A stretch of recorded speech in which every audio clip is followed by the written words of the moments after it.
Наконец-то пришло к нам это благо. Год семьи, подключили газ. Мы очень рады. Мамадыштан Хәсәновлар гаиләсе йортларына газ кертүне 6 ел буе көткән, моңа кадәр өйләрен электр энергиясе белән яки утын ягып җылыталар.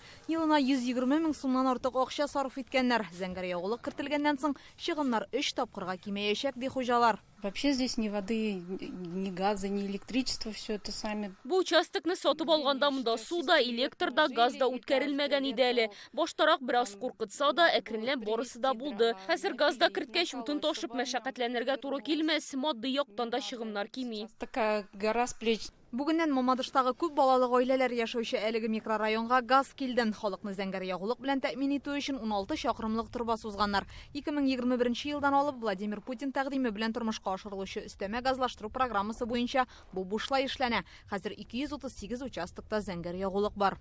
Потратиться пришлось то, что вот купили варочную панель. Үзебезгә газ плитәсе, котел кебек җиһазлар гына алырга туры килде. Калганы барысы да дәүләт хисабына эшләнде. Бу күп балалы гаиләләр өчен бик зур ярдәм. Хәзер утын ярып, аны ташып аптырыйсы булмаячак. Спасибо огромное. Газ микрорайонның 18 урамына үткәрелде. Бу эшне бердәм Россия партиясе контрольгә алган иде. Ел ахырына кадәр республиканың тагын 30 меңләп хуҗалыгына газ трубалары сузылачак. Первая программа газификации на просторах Российской Федерации, она началась вот именно здесь, у нас в Татарстане. Россиядә газлаштыру программасы беренчеләрдән булып нәкъ менә Татарстанда башланды. Владимир Путин тәкъдиме белән тормышка ашырылучы бу программа республика өчен бик кирәк һәм мөһим, чөнки газ яшәү шартларын яхшырта. Ул булса җылылык та, ут та, уңайлык та бар дигән сүз. Хәзер Мамадышта 600ләп күп балалы гаилә яши, 400-нең йортларына газ кертелгән инде.